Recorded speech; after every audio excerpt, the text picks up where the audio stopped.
We'll give just a minute. We're a little early. We'll give just a minute for people to join on.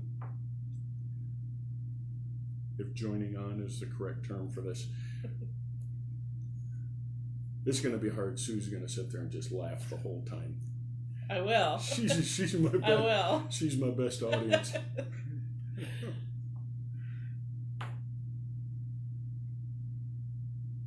Put on my glasses so I can see what time I said we'd start at 1. We got a minute. 1 minute. Unless my watch is wrong. Is that you'll see me putting on my glasses because I can't see. Pam, good to see you. Oh, good. We got somebody.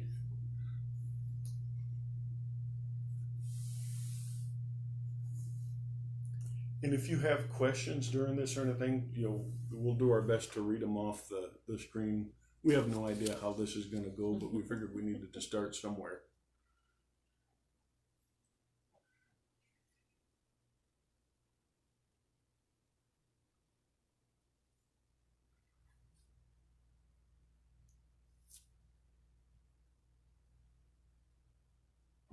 Is it 1 yet? I think it's 1. I think it is. Yes, it is. It's 1 o'clock. Well, I'm Bob. I'm the chaplain here at Blue Water Hospice, and I've been involved in hospice for a lot of years. I've wore every non-clinical hat there is to wear. I've been the bereavement coordinator, the volunteer coordinator, and I even shake the toilet handles before I leave sometimes just to make sure it's done. But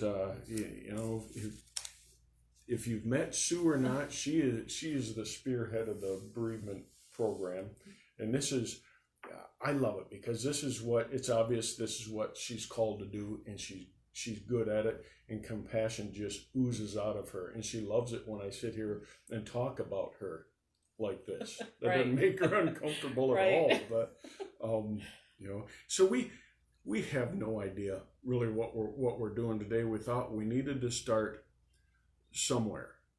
This is a good starting place. Maybe we need to do this every week or every couple of weeks. I don't know. We'll look for some input on that. But at least until the cooties are gone, we can meet this way. It's it's better than not interacting at all. So, Sue, give us your resume. My resume. Okay, well, my name is Sue Barden, and I've worked for the agency for about 21 years now. And most of my career was spent in home care. I'm new to hospice, but I've always, been kind of on the outskirts of hospice with our agency.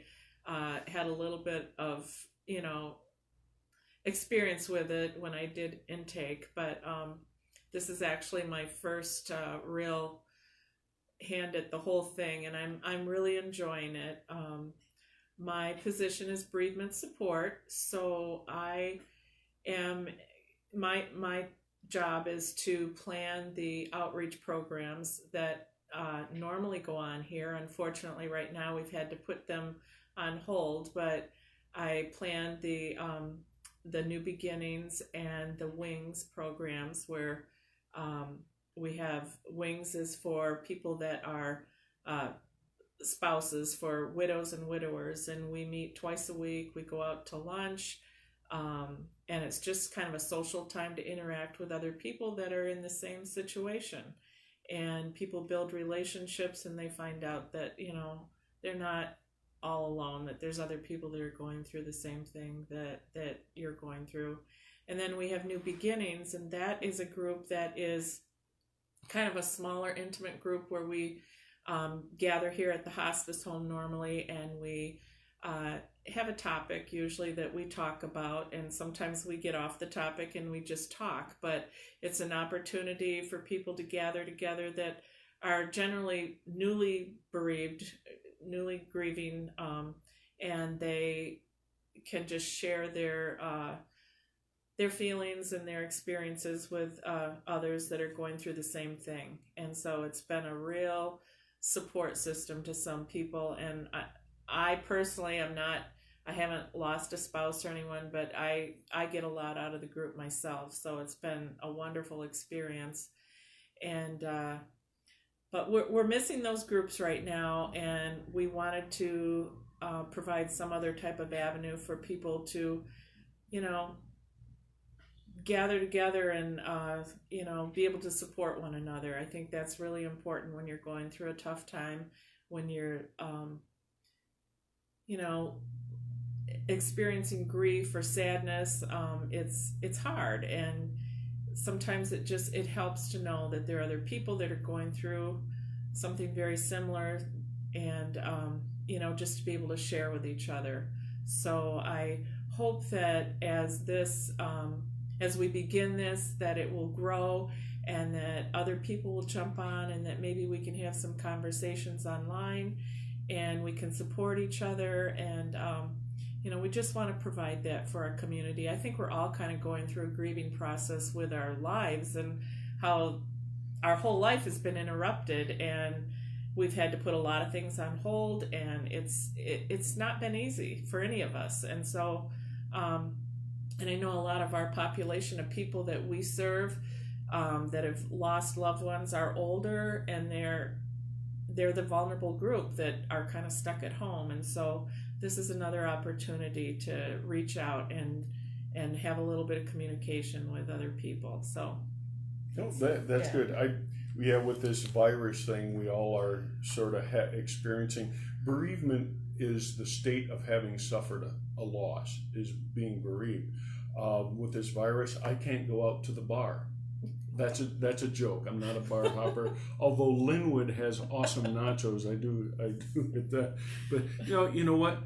We can have fun, but we're not playing games. We understand that this is serious stuff, and everybody's at a different point of their journey. You know, and when we're done with this, I'll figure out a way to make this video available offline, and you know, share with some other groups. But you've heard it said that it's an old adage that the journey of 1,000 miles begins with one step, and that doesn't matter where you're at in that journey. That it starts there, and it may look completely overwhelming, especially if you're new to having this kind of a loss. It can just seem overwhelming, like there's no hope. Okay, we'll just take one step.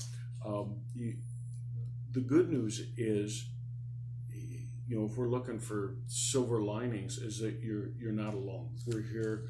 We're going to hold your heart through this. This is what we're here for. But sometimes when it's overwhelming like that, you don't even know where to start with that one step. Well, this is a good one step here. You know, we're here. We're all here with one thing in common. We're here because of loss, and that may seem sad. You know, we share with each other, and you should do that. But we should share without competing, and it's hard to do when people are posting stuff, whether it's on Facebook or talking about their grief. Other people want to compete with their grief. I was walking into Meyer in Marysville a few years back. I just received a call while I was walking into the store, that my brother had died, and I was in a very awkward state, and I saw someone in there that I knew. I needed to share this with somebody, and I said, I just found out my brother died. And they were almost like, well, yeah, that's nothing. She just found out that her niece had died.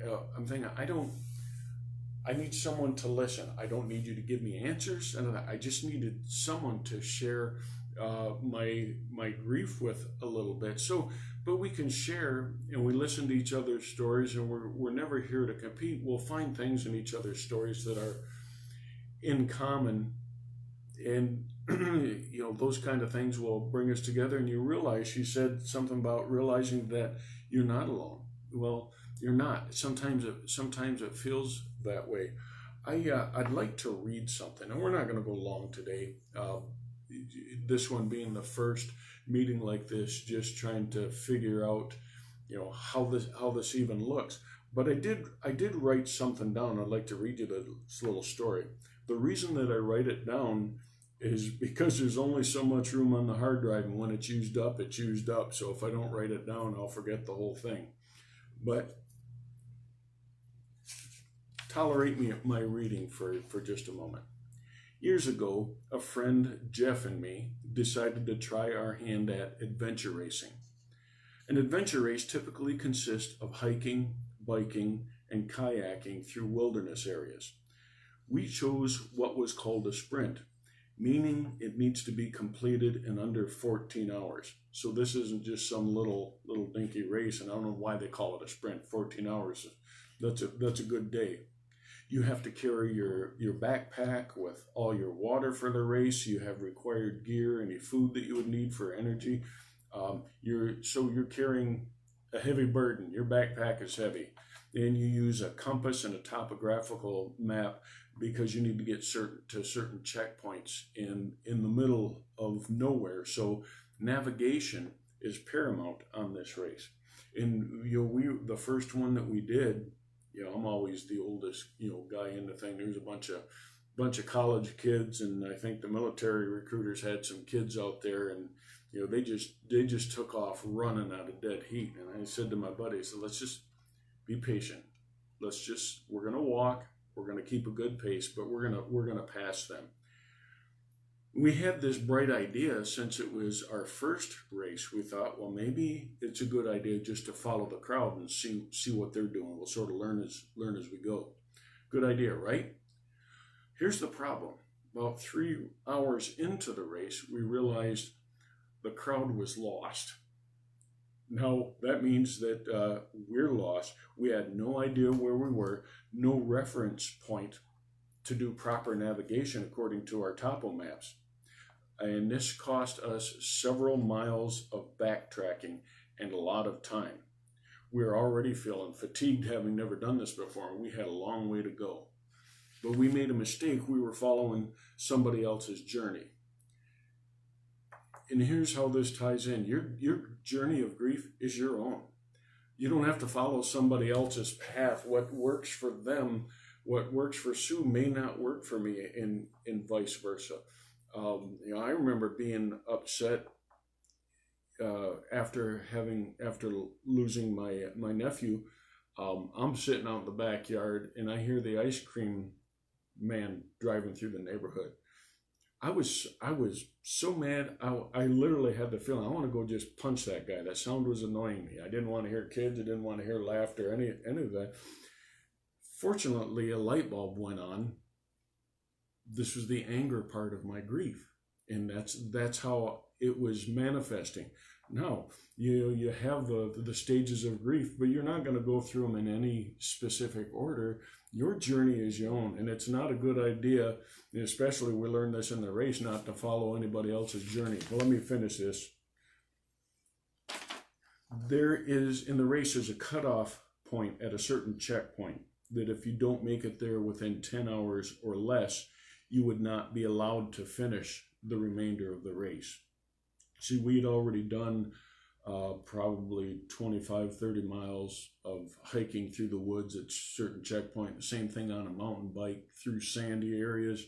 And we had been at our ideal heart rate all day. We were absolutely exhausted. This was a lot harder than what we thought. Sort of like when we lose someone, we think we can handle it, especially if they're ill for a long time. We think we get that grief out of the way and we know what to expect, and we don't. It's always going to end up feeling harder than what we thought it was.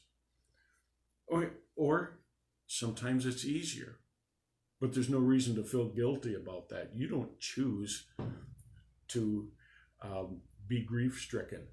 That's not a choice. It is something that God put in us to help us through this process. So it was harder than we thought. We had to get to this checkpoint in 10 hours. We had made the 10-hour requirement. We did it in 10 hours and 10 minutes. So no, we wouldn't be allowed to finish the race. There was a kayak leg yet to go. And I got to be honest, I was so whooped and dragging my hiney. I was almost glad that we didn't have to finish that.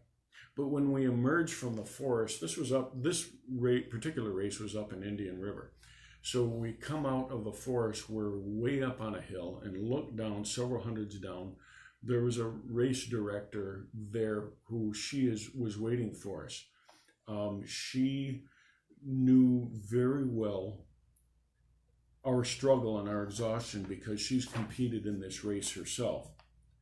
When she spotted us from several hundred yards away, she began to cheer us on. She was yelling, whistling, cheering, and applauding our efforts as loudly as we could. I was surprised. I was surprised at the emotion that I was feeling from her encouragement. I felt like the Grinch. His heart grew 2 sizes that day. We were humbled by her efforts, even though I felt like we were failing because we didn't make the cutoff. By her encouragement and her cheering, she made us feel like more than conquerors. So when you see someone that's struggling, whatever the situation, even if it's caused by their own mistakes, you can change their entire world simply by cheering them on. There's one of my favorite scriptures, and I'm not trying to preach to you here because I'll have to take an offering if I do that, is in 1 Thessalonians 5, and it says, encourage one another and build each other up. Here's the thought I wanted to close with. Sometimes that grief is like that journey, that race. But here's something you need to understand about your grief. There's no finish line. You don't get to a point like, whew, I did it. Now, this is something that you will be managing the rest of your life. It's not something you get over or you're supposed to get over. It's something you'll go through different stages and you'll have different successes. But, I know from experience that you will love again, you will laugh again, you will experience joy again.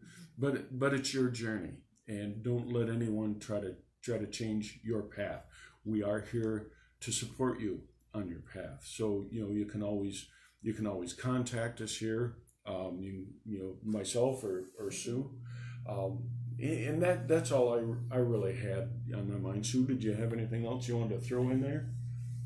I just wanted to mention that I'm the person that calls you when, periodically through that first year after you lose somebody.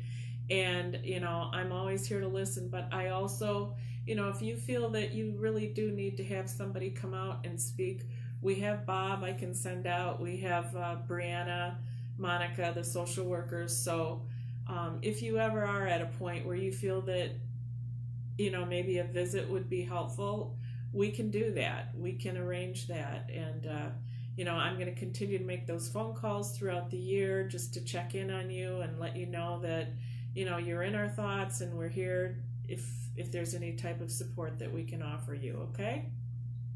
Well, thank you much for watching. And our philosophy here is we are not doing you some type of a favor by trying to help you out. You are doing us a favor. You're blessing us by allowing us to be involved in something that's such a personal time, and we take that honor very seriously. So thank you. Have a blessed rest of your day.